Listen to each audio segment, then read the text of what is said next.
Disabling two-factor authentication on Crunchyroll can help streamline your login process. Follow these steps to turn it off.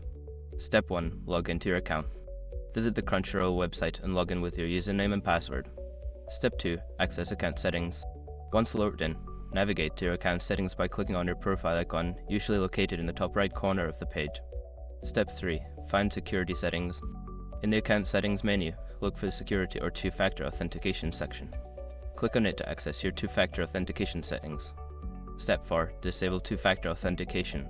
In the security settings, you should see an option to disable two-factor authentication. Click on this option and follow any prompts to confirm your choice. Step 5. Save changes. After disabling two-factor authentication, make sure to save any changes you made to your account settings. You may receive a confirmation message indicating that two-factor authentication has been successfully disabled. By following these steps, you can easily turn off two-factor authentication on your Crunchyroll account.